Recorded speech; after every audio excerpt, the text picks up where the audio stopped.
All right, on this episode of Bowks Talking Bouts, excited to be talking to an individual featured very prominently at BYB 19 Brawl at the Pines, which transpires August the 10th, and quite an intriguing and also historic fight for the inaugural BYB featherweight title as Brandon Birr steps into the mighty Trigon against Harold McQueen, and great getting to have Harold on the show. How's everything going, man?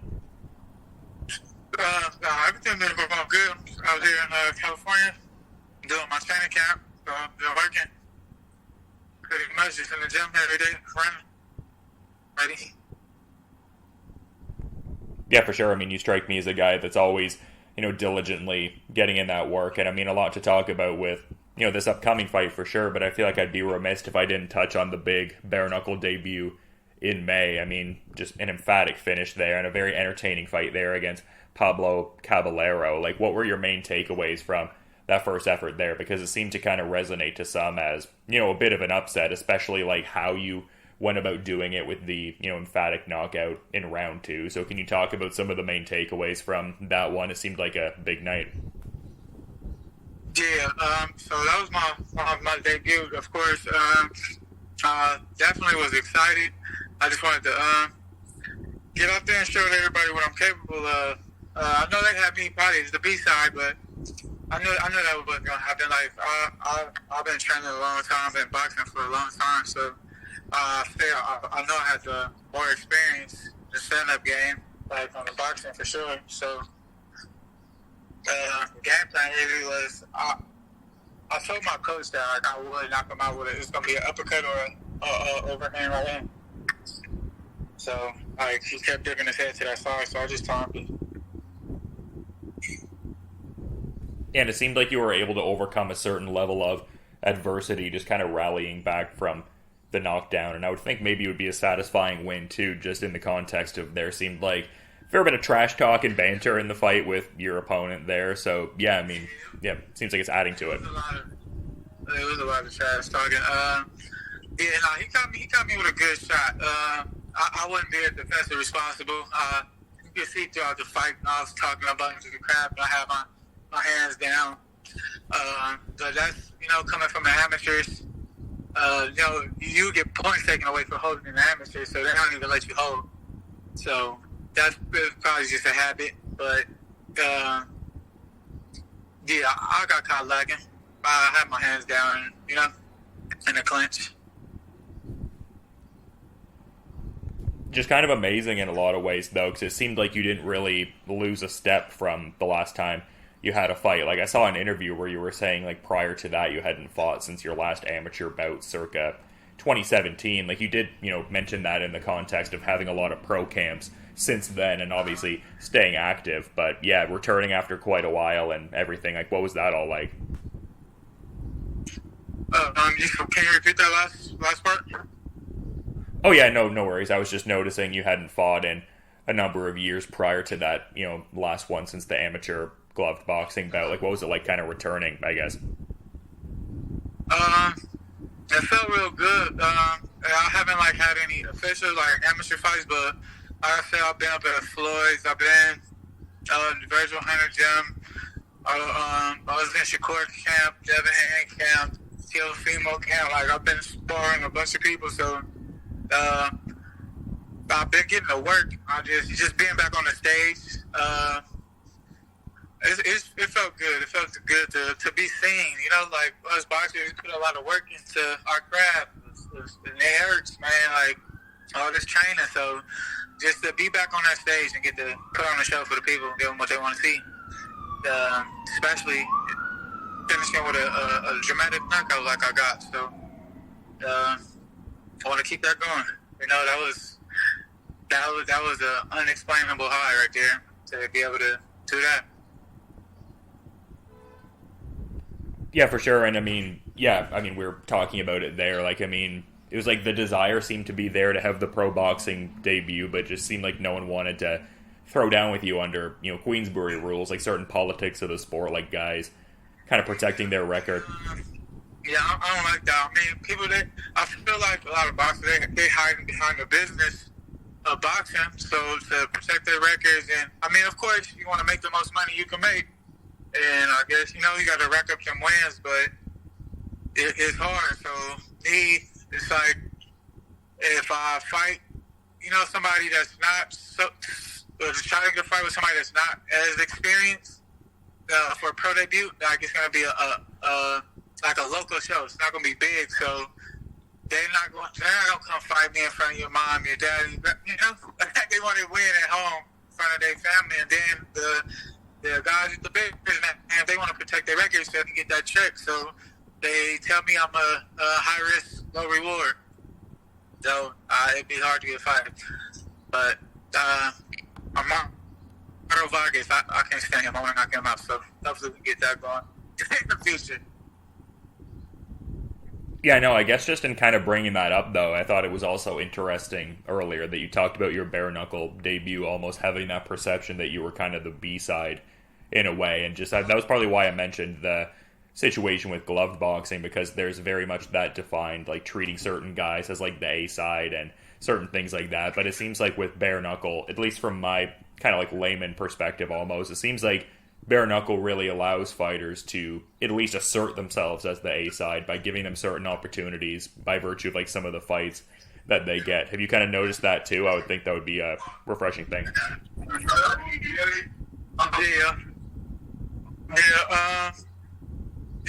good. They do. You got a lot of freedom. It builds yourself up, man. Putting away.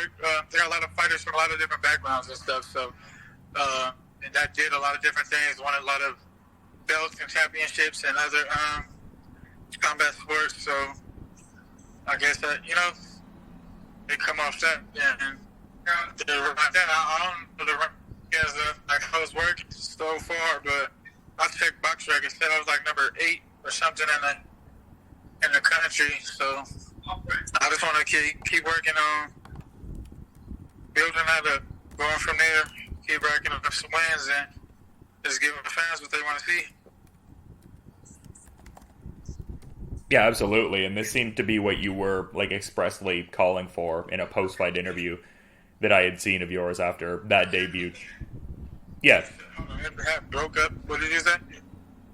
No, I was just saying that this seemed to be exactly what you were looking for, like calling for a featherweight title shot when speaking to bare knuckle news post-fight after your win there. Like, when did you, I guess, officially get word that the title opportunity would be the next one for you?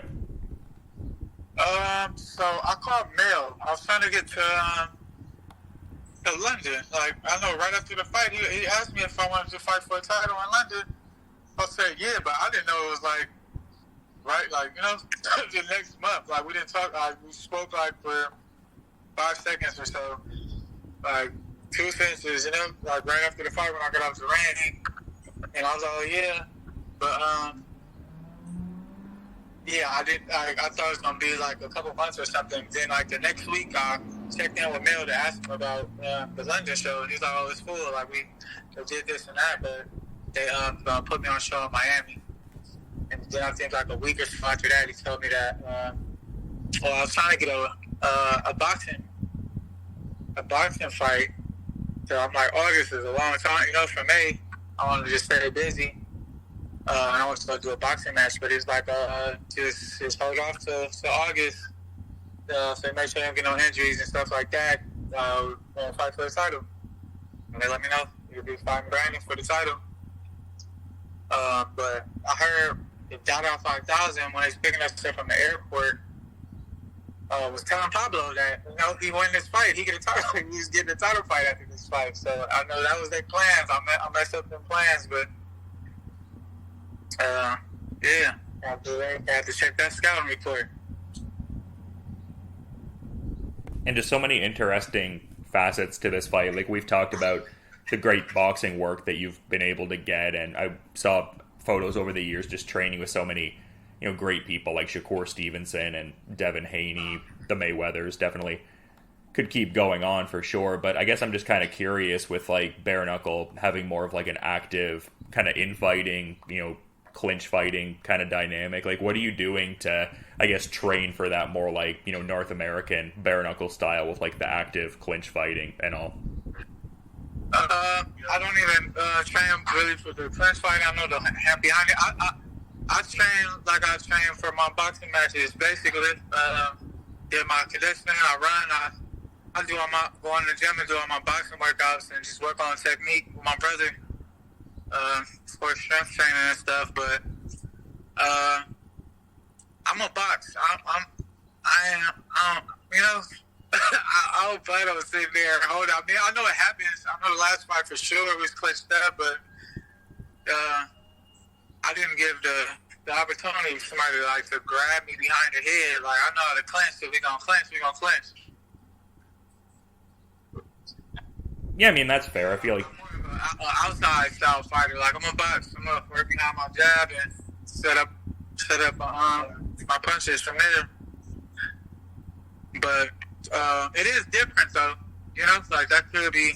It is different. Like you forget that they can do that. Because I've never been in those situations or a fight where that's legal. So I haven't really been like training or working on nothing for like we just do our natural boxing routines and just working on technique or depending on who we're fighting.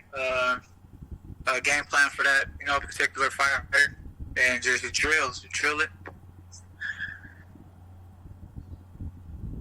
Yeah, and I mean, maybe this is like a simplistic way to kind of distill this fight a little bit, but just with your opponent, Brandon Birr coming from that more like MMA-centric kind of background, like, does the fight kind of boil down to you more being like that, fighter at range and him trying to infight? Is that kind of like how you're looking at it, I guess? Like, not divulging the game plan or anything, but... Yeah, I'm a box, man. I'm a fight my fight. I could bang. I showed that I don't mind going in there. Bang. I definitely don't think he's stronger than me. Definitely don't hit harder than me. Not faster than me, but so I'm gonna get in there and box. Might turn it up. Sometimes I feel how I feel and get Clark really involved in. I could bang or I could box. Either or. But we're gonna see. But I'm definitely a more outside fighter. I'm a slick fighter, so I could box. I kept my range the last fight, but we wasn't in there that long, so I didn't really get to do much before I got warmed up. The fight was over. I was gonna say, how does like the approach get informed by, I guess, the competitive space you're in? Because you're talking about your style as being more like about the slick movement, and it seems like a more counter-striking kind of focus in a certain regard to like just the compact space of the Trigon kind of compromise that a bit, whereby you have to like adapt your approach a little bit, or like how does that all work, I guess? You said the phone had broke up real bad right there. Can you repeat that for me? Like, I didn't hear the beginning part at all.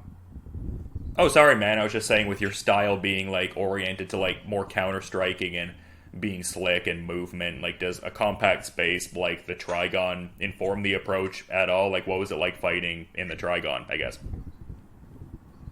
I loved it, man. It was a great, I just love fighting, period. So, definitely the gloves off it was different. It's bare-knuckles. Like, the gloves, easier to block a glove, you use your arms, your hands, and you can see it coming. But I liked it. The Trigon was nice. It was actually pretty bigger than I thought it would be. And I used my feet, so there was enough space to move around and do what I needed to do in there. But I liked it. Like, the whole concept was real nice to me. It's dope. It's not enough room to just be running around. Like, you can't run from your opponent. It's not a maneuver. You can wiggle around in there. You maneuver, but you're there. It's close combat. I like that. Like, I bang it and just run the box. All I need is my little orange reach. Stay my distance, and I'm good. Yeah, for sure. And in talking about this next fight here, I did mention the MMA background of Brandon Birr, but like more specific to bare-knuckle, getting the back-to-back second round finishes there. Like, what are your thoughts on, I guess, his resume so far, and I guess maybe some of the better stylistic attributes you've seen from him? You said what is the what? What is it? Just like some of the better stylistic attributes of Brandon Birr as like a bare-knuckle fighter, and I guess his resume so far in BYB. Brandon's a dog. I watched his fights, of course. Brandon, he bring it. Just like to come forward and he'll bang, move around a little bit. Definitely tough, man. Like, yeah, that fight he had with Ward was crazy. They banged it out all 5 rounds. So it's pretty durable, but I think we get some things we could get off on him for sure. But he's definitely a tough fighter. Got nothing but respect for him. I don't know him personally, but I can't wait to share the ring with him. Then we leave it all up there. And I mentioned in the intro that this is to cement the inaugural BYB Extreme featherweight champion. Like, how much importance does that have to you, just, cementing yourself as like the first ever champion in that weight category? You said, it's kind of said how you're a better champion? Yeah, I'm just wondering what it means to you to have this opportunity to cement yourself as BYB's first ever featherweight champ. Oh, okay, yeah, I missed that part. I mean, it's a lot, man. Like, I appreciate the opportunity so much. It's like the boxing, man. Like, there's been times I've been so depressed, like, for years, man. Like, 6 years, Like, been trying to fight, and I can't get no fight, and I'm doing all this training. I'm moving here, I'm moving there. Like, I sacrificed so much, to go get these training camps and do all of that. So, to have that opportunity I told my manager at one point, I didn't care what type of fighting I did, man. I go do MMA or something. Like, I just did this training. I just want to fight. Like, I just want to show what I can do, So it means a lot that I got the opportunity, definitely to be a champion. Like, that's big. To me, that was always the dream. No matter if bare knuckle, boxing, MMA, to have that title, you're at the top of your game. And you got to prove that and defend that. But I love it. I can't wait. I'm going to keep putting in my work, and I'm going to make sure I make that happen for myself, for my family. I want that title bad. Yeah, well, it seems like you really, stayed the course on that for sure. Just like, working to get that pro fight set up, and it seems like things are finally panning out. I'd seen an interview where you kind of described like a tough upbringing you had, but just how you've kind of used that to be, I guess, adaptable and sort of quick on your toes with like a lot of things that go on today. So I would think that mindset and all of that really paid dividends there, and it's cool because now you get to reap the rewards of it and all.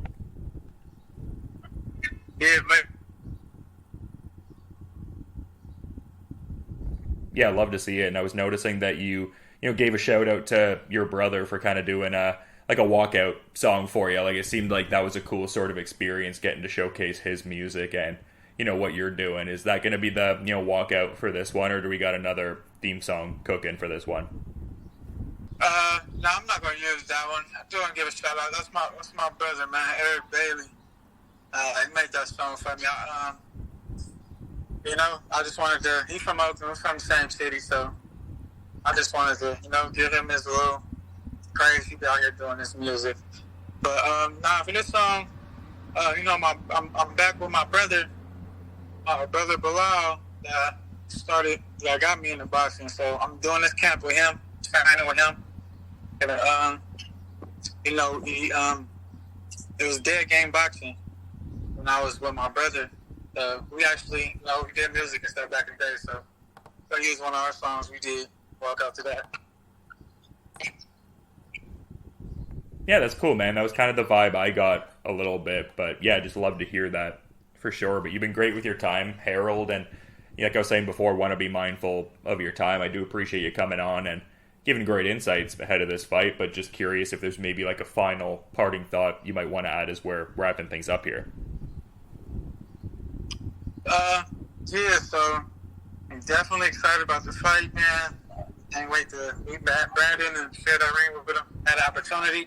I appreciate him for, signing that contract, getting there. I appreciate anybody that signed a contract, because that happened a lot, but I know everybody gonna hold it down in BYB, so appreciate that, and hopefully we get this title, and I wanna go. My plan is to go up.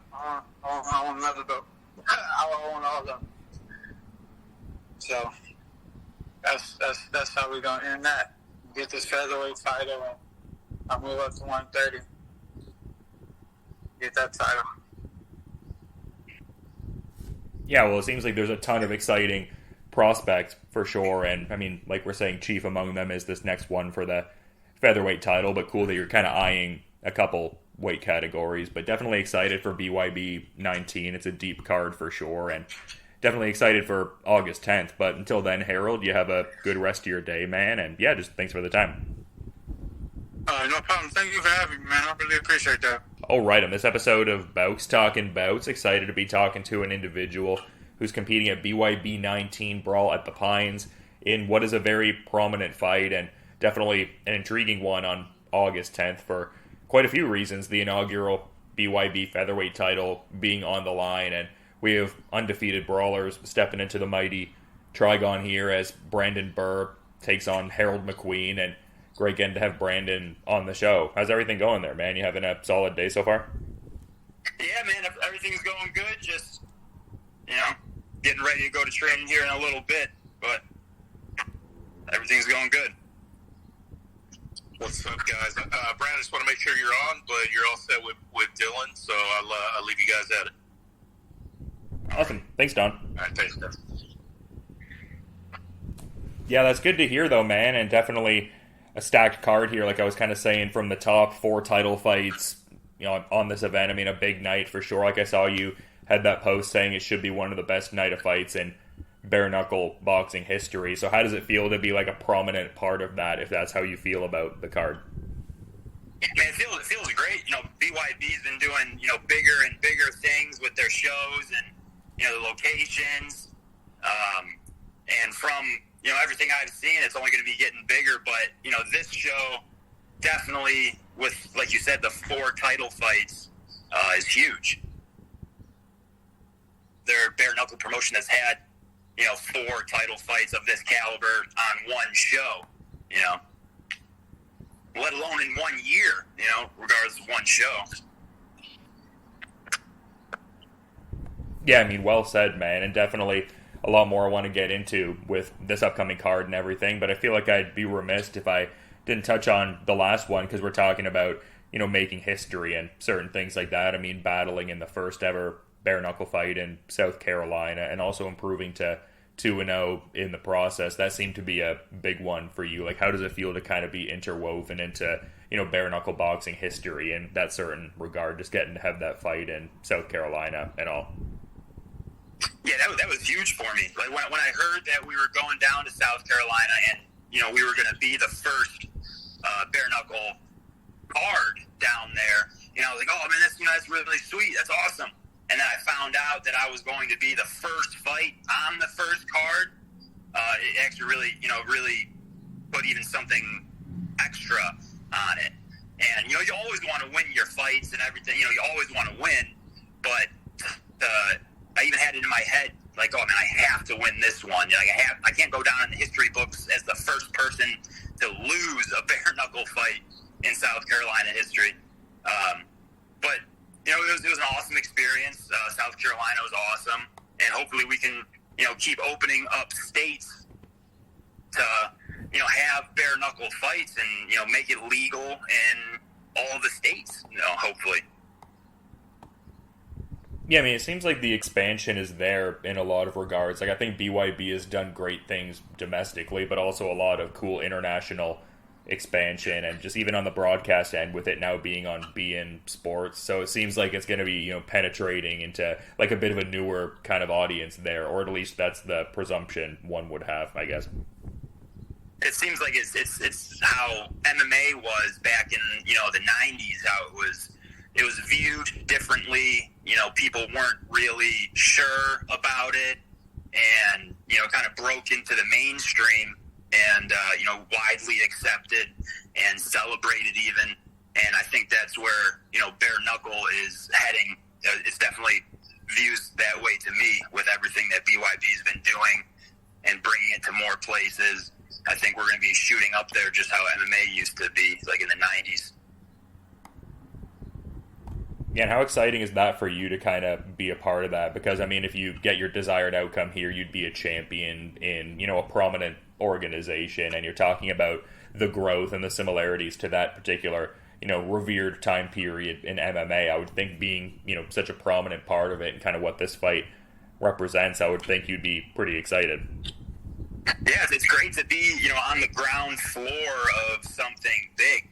I don't know if everybody on the roster either feels that way or really, realizes what we're actually a part of right now. Everybody's so focused on themselves and, getting themselves ready for a fight, and just that kind of preparation that, I don't think a lot of guys really can take a step back and see the big picture of, what we're doing as fighters and what, BYB is doing as an organization, as a whole. But it's great to, be on the ground floor or something like that. Yeah, I wonder what... Like you said, after this fight, I'm going to be the first featherweight champion for BYB, and that's going to go down in the history books too. When in 20 years from now, when bare knuckle is as big as MMA or boxing, they're going to be looking back to see the first champions, and I'm going to be one of them. Yeah, for sure. It seems interesting. I mean, it seems like you have like a deep appreciation for seemingly just combat sports history in general. Like I was checking out a post-fight interview you had after BYB 14, and you were quoting Sonny Liston there. So it seems like the historical appreciation is very much there. It is. I mean, even so, my gym, Strong Style, here in Ohio, I had a coach that fought in UFC 1. Sean Daugherty, he was coaching at Strong Style, and having conversations with him for the very first UFC card. He fought on that card, and Mark Coleman comes up to our gym all the time. We have cross training with him. That he brings guys up. He was the first heavyweight champion for UFC. I appreciate the people that came before me and the people that made things the way that they are now. Yeah, and I mean, such a revered gym. I mean, so demonstrably successful, and I would think it would be, I mean, a great time there in general, for sure, from what you're kind of imparting there, but just, Stipe Miocic kind of getting back into the fold and everything. Like, it seems like a great time at Strong Style right now. Oh, it's always a great time there, like you said, with huge fights coming up, Stipe's championship, he's going to get back. It's great being part of that gym and bringing that energy into bare knuckle. Strong Style's been involved with MMA since 1995 or, something close to that. And, now we can kind of blaze our way into the bare knuckle conversation also, with me fighting bare knuckle and my teammate Chad Kelly. He's going to be fighting on the same card. He's with us at Strong Style, and now we can start being in the conversation as an MMA powerhouse and bare knuckle powerhouse too. I mean, that's cool to hear. As much as combat sports is an individual sport in terms of like the actual competitive framework, it seems like more often than not when I talk to fighters who are readying to compete on an event where they have teammates also on the card, it really like just galvanizes something even extra in their already strong resolve. Is that kind of, what's going on here? It seems to be, based on how you're talking about it. Oh, absolutely. I mean, so fighting obviously is a lonely sport. I'm the only one, at the end of the day, I'm going to be the one in there punching and getting punched. But it's still a crazy thing that you do have that camaraderie and togetherness leading up to the fight, at the fight, after the fight, because, as teammates, we go through hell together, training every day, beating the crap out of each other. We see each other at our lowest point and also at our highest points. And even though it is, an individual sport, I wouldn't be able to do what I've done in fighting without the people that have had my back in the gym and out of the gym too. Like, everything they do for me past, a fighter's standpoint. My coaches, they care about me as a fighter, but they also care about me as a human being too, as a friend. Same with the teammates.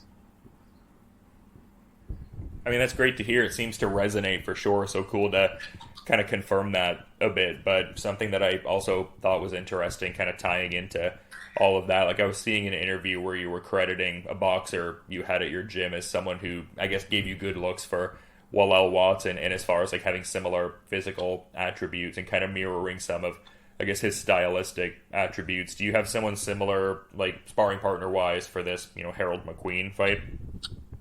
Yeah, right now we have a boxer that comes in, Chase Nelson.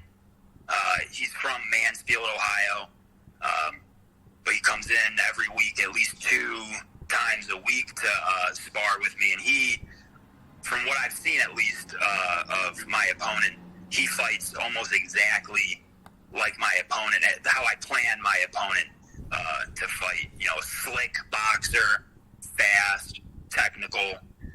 So yeah, I have Chase Nelson working with me, and he's a champion, a South American boxing champion at 126 pounds. So you can't get, any better work than that, Yeah, I mean, I would agree, and I guess kind of, as an extension of that, just talking about McQueen, like, what are your thoughts on his, I guess, resume overall, and maybe some of the better stylistic attributes you've seen from him as a bare-knuckle fighter? Yeah, he's a good boxer, so looking at his record, watching some of his fights and stuff, he's a technically sound boxer, fast, good hand movement, good footwork, but, this is bare-knuckle boxing, and he's going to be a tough fight, but I believe that just from what I've seen, he doesn't have, like, the grittiness or the I don't even know how to put it into words, but I believe that I'm going to be able to get in there with him, get inside, and it's going to be hard for him to go to where I think I'm going to bring him. I don't think he's fought somebody with the tenacity that I have, with the just the savage desire to fight inside there that I believe I bring into a fight. Even though he's going to be fast, he's going to be technically a good boxer, I believe to be the better bare-knuckle boxer. I mean, it's kind of curious you say that, because I was actually talking to him a bit earlier, and we were talking about, the boxing pedigree, but I was kind of surprised almost when he was saying he didn't even really, like, train a great deal for the clinch positions, and you having, like, close to a dozen MMA bouts across amateur and pro, as per some of these aggregators out there, and you kind of outlined it there. Like, it seems like this fight, I guess in a simplistic way almost, kind of boils down to, like, it would be his fight to kind of take at range, and you apply that boxing kind of approach to it, whereas, like, you're looking to be more of that aggressive, kind of stifling infighter kind of presence, I guess. Yeah, it wouldn't be a very smart idea to try to, box a boxer. I would want to make him uncomfortable as possible. I don't want to sit in a range that's comfortable for him and a stylistic fight that's comfortable for him. I'm going to bring it, into my world. You're in my world now. We're not in a boxing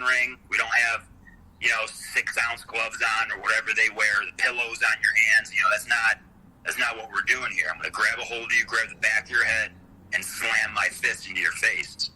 And if he hasn't trained clinch at all, that's a mistake on his part. And I plan to capitalize on everything inside there.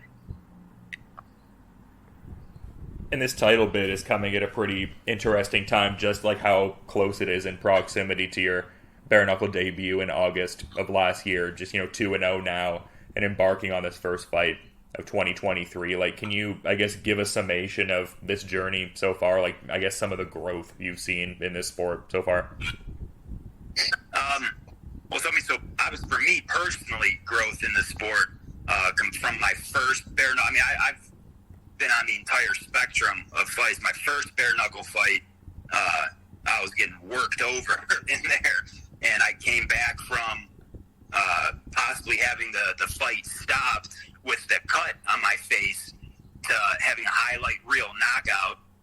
So coming back from that, and then my second fight, completely dominating the fight for 2 rounds before the ref, saved that guy's life. If it would have went too much further, I believe that he would have been really badly injured. So I've been on 2 complete different ends of the spectrum in inside the fight.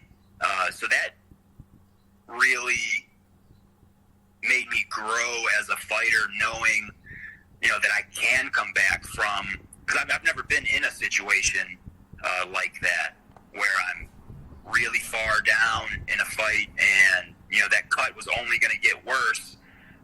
So I dug deep, and now I know that I can bring something up from that depth and still come out with the win, and then I can still dominate a fight from start to finish also. So just that growing mentally there is priceless. Yeah, for sure. And I mean, this might almost be like a bit of a facile kind of question, because obviously you're very focused on this fight and also by proxy, like your teammate Chad Kelly's fight. But earlier we were talking about just how stacked this event is and everything like that. Like, is there even like a peripheral kind of awareness you have of some of these other fights? Just, that like that Jose Fernandez and Sam Liera super middleweight title unification. They've got Andre Ewell and Carlos Alessandre looking to cement a BYB welterweight champion there, rather. And then also, I mean, we've got that very intriguing Desmond Green, James Kennelly fight there for the Police Gazette 165 title. Like, is there a peripheral awareness you have with any of these fights, or is it just pure blinders on myopic kind of focus on your fight and Chad Kelly's fight as well? It's been pretty laser focused. Obviously, I know all the guys that you mentioned. I fought on cards with pretty much most of them. Desmond Green was supposed to fight on my first bare-knuckle fight. His guy, some crazy circumstance behind that, but injured himself fight day, wasn't able to fight. Then, I fought with most of those guys, so I definitely, notice it. But in the aspect of really kind of looking into what's going on with them, it's more so, laser focused on what I'm trying to accomplish, and kind of staying on track for me and Chad through our training camp. And it seems like some of the desired mutual accomplishments that yourself and McQueen have, because I was, like I said before, speaking to him earlier, and it seems like both of you are, very focused on this fight, obviously, but seemingly very also intrigued by championship accolades and taking on someone like Mark Irwin for that BYB lightweight title. So it seems like a time right now that's pretty rich with opportunity, I suppose. Oh yeah, right. I mean, the field's open. As of right now, there's not a very deep roster of guys that are, championship caliber. So really, as of right now, I mean, what other fights could be made? Other than me and McQueen, he beat Pablo. His last fight. And me and him were having talks of trying to get a fight. He beat him, so there's really no other conversations other than, the winner of this kind of has first shot at, any other title that's out there. And talking about, Mark Irwin's belt that he was given, he was never even, he did not win, that belt. Somebody has to take that away from him. And it's going to be me. After I win this belt, I'm taking that belt that was given to him away, and then I'm going to have two belts, and then I'll be the first BYB double champ, and then we can keep solidifying history. Yeah, it just seems like there's so much opportunity right now, so very exciting times to be sure. But I also really love to get like the backstories on fighter nicknames when I get to talk to them, and just your nickname being Slaughterhouse. Like, what's the origin on that? Like, who gave it to you, and what's the reasoning behind it? I suppose. So to be 100% honest, that came from a Kurt Vonnegut book, Slaughterhouse 5, that I really liked, and my weight class for MMA was 125. So I used it as my Instagram handle, Slaughterhouse 125, and then it kind of stuck moving into like my fight nickname, and also the way that I fight is conducive to that phrase also. I go in there and take people's heads off like a slaughterhouse, and nothing usually makes it out of there. Yeah, I love hearing that. Great insights and everything like that. I wouldn't have guessed it was from like that specifically, but yeah, it definitely does apply to the, fighting methodology and stuff like that. But I guess in kind of talking about fighting methodology, I mentioned your MMA experience before. I'm curious about some of the differences in how you prepare for a bare-knuckle fight versus mixed martial arts. Like, obviously the grappling and leg kicks are subverted and everything like that, but I guess specifically in some of the stand-up and some of the general preparations, like how do you go about curating a bare-knuckle camp versus how you do it for MMA? Right. Like you touched on, obviously with MMA, you're trying to focus on many different things, in your training with jiu-jitsu, kickboxing, boxing, wrestling. So you have to devote more time and split your time between those, hopefully as evenly as you can, so that you're a well-rounded fighter. And with bare knuckle, what I like more about bare knuckle is I can devote all of my attention, all of my focus, all of my energy, all of my resources into boxing.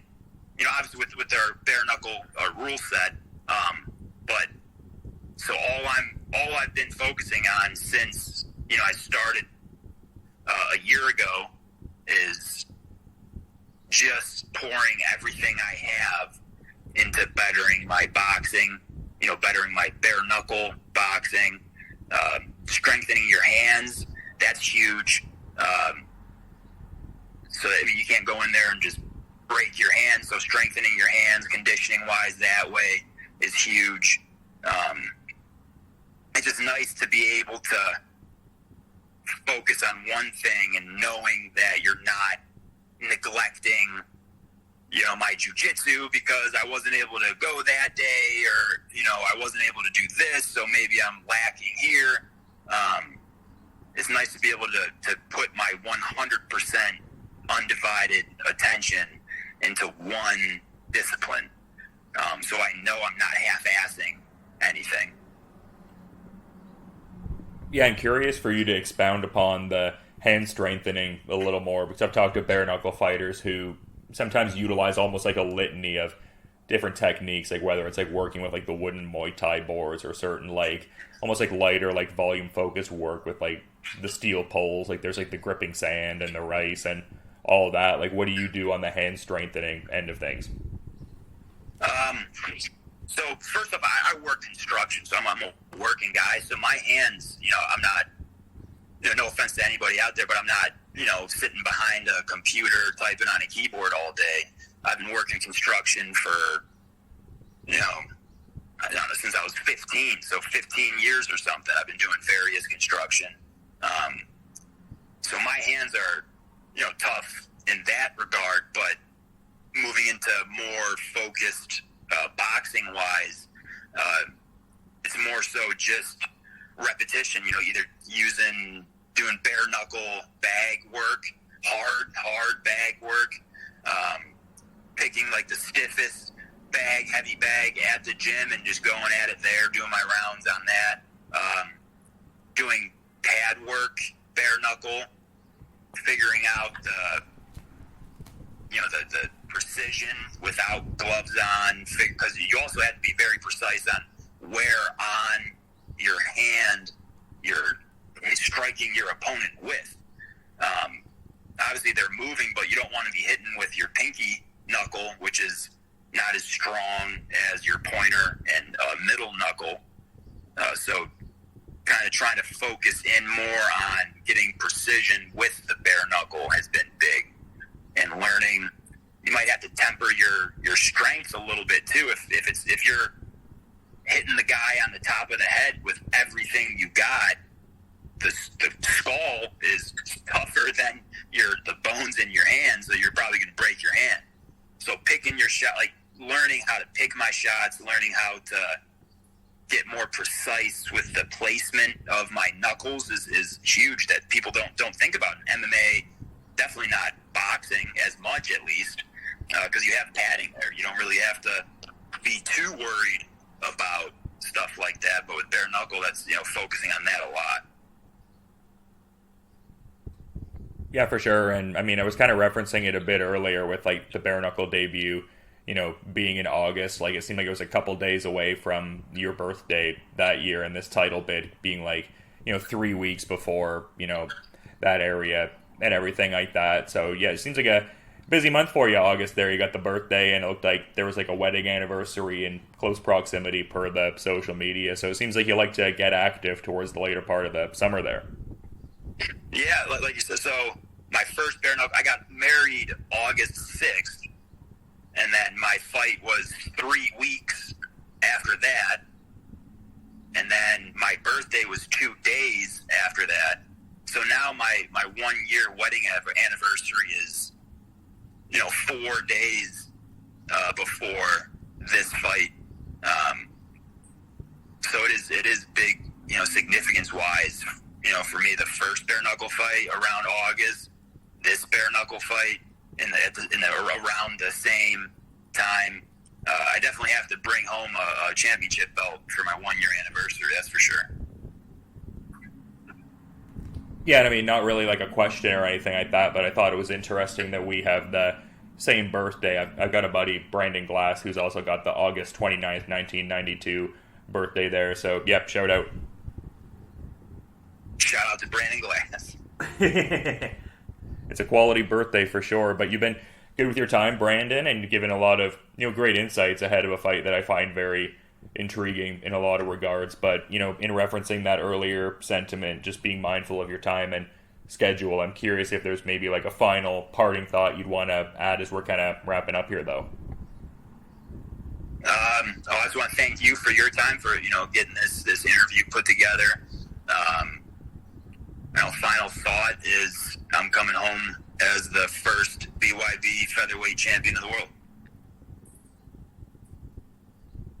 Definitely a lot on the line in this inaugural fight between undefeated bare-knuckle brawlers and BYB 19 Brawl at the Pines. Going to be a very intriguing night in general, but certainly this Birr versus McQueen fight, one of the more intriguing fights on what is a stacked card, and definitely excited for August 10th when everything goes down there. But to reiterate, I appreciate you coming on and making the time and giving great insights in the process, man. You have a good rest of your night, and yeah, thank you so much. All right, thanks, man. You too.